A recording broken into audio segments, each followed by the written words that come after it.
Hey beauties, I know it's been a long time since I've filmed and there really is no excuse.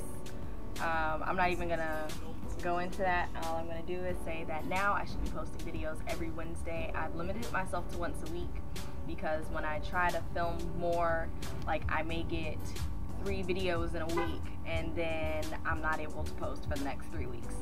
So I'm just gonna keep recording and I'm just gonna post 1 video a week, and I'm gonna alternate it with every other Wednesday is gonna be either beauty or motivational.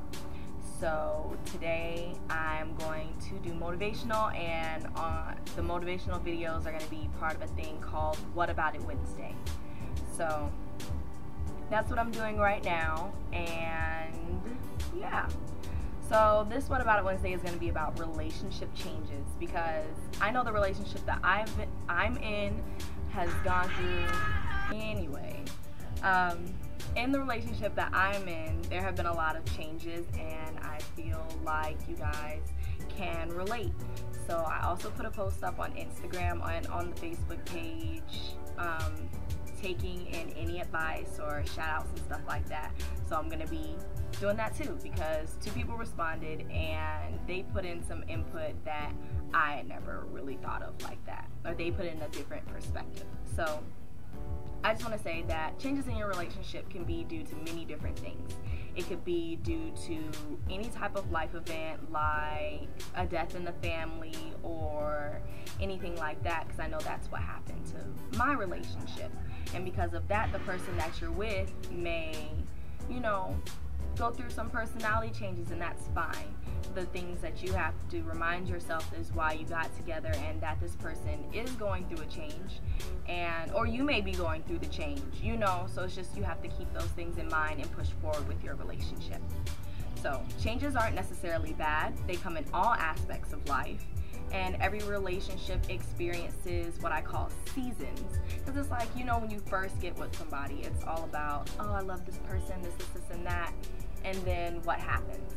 Then some people go through maybe the routine season where everything just gets so mundane and regular that, they lose the spark. And for that type of thing, all I can say is there's many different ways that you can spice up your relationship, which I know one that I like to do or that my partner likes to do when things start to get a little, in our relationship, was we write each other notes, like, back in high school where you would give the person, you'd fold it up real nice and cute, and that's what we do. So that's one way to keep your relationship from getting into that like little routine stage, or once you get there, from keeping it kind of like mundane and dull. In mind when you're in a relationship is that there should always be some level of trust and communication. It is key.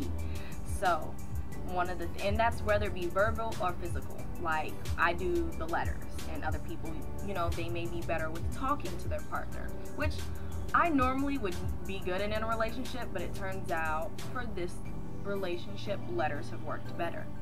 So I reached out to the people, and shout out to Brooke P from Little Wissy, and she says talk to your partner about past relationships and hang out with your person instead of just kissing and chilling out. Talk about things that are embarrassing or anything that pops into your head. Talk about your differences and your similarities, and if there are issues, cool down and work them out. So I honestly feel like that's really good advice. I know a lot of people say don't talk about your past relationships, and I feel like every relationship is different, so it may or may not work for you.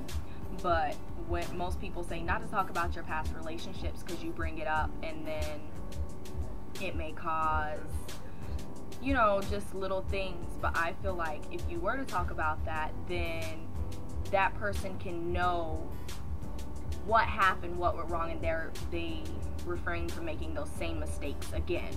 Or that just strikes up a conversation. I know I talk to my partner about her past relationships, and she talks to me about mine. Like we communicate. So that's one thing that you guys can try in your relationship when your relationship is going through a big change. it's just the way to keep you and your partner together. And like I said, communication is key. And talking with your partner also helps with trust, because they get into that sense that they can trust you. Like, there's not going to be anything hidden because you guys are always talking. There's always some form of communication. One tip that I would like to imply is never make your partner feel like their feelings are invalid. They feel the way they feel for a reason. Instead, suggest solutions. Because you know how you feel, or how you felt when you were little and something happened and your parents would kind of be like, you know, suck it up or whatever, and that wouldn't make you feel great. So I know sometimes when someone in a relationship feels a way about something, somebody says, well, you shouldn't feel that way. I mean, if they feel that way, they feel that way for a reason. The question is, why do they feel that way? They may have a different past or a different experience from the one that you had, and that's why they go about it the way that they do. So instead of saying you shouldn't feel that way, I feel like it would be better to ask, why do you feel that way, and how can I help you not feel that way? Because when you start saying don't feel that way or things like that, it adds negative aspects to the relationship, and nobody wants that. So one of the last things that I kind of wanted to bring up with this is financial changes in a relationship.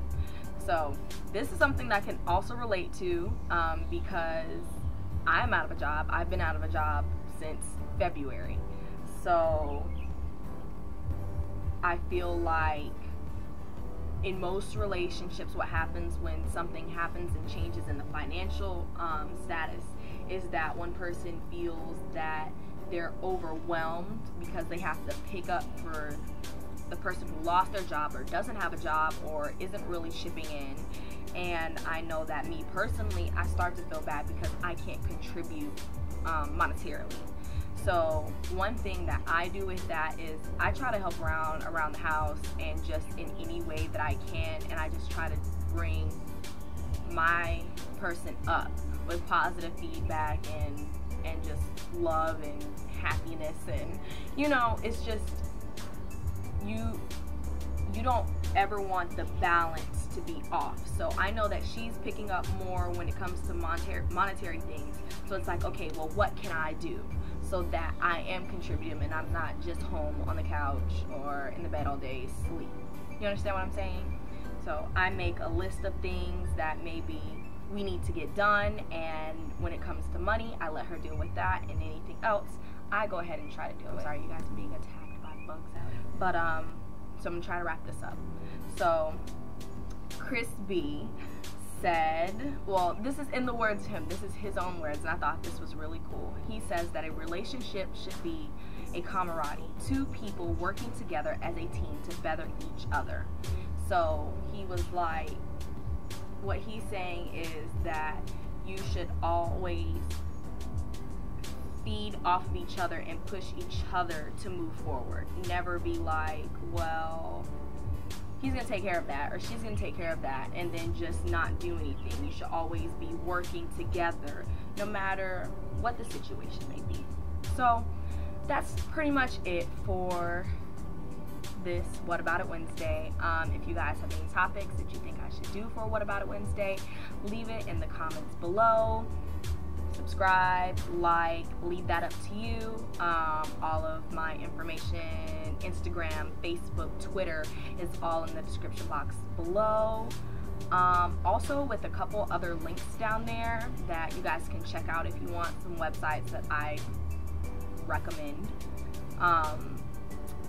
So that's pretty much it. You all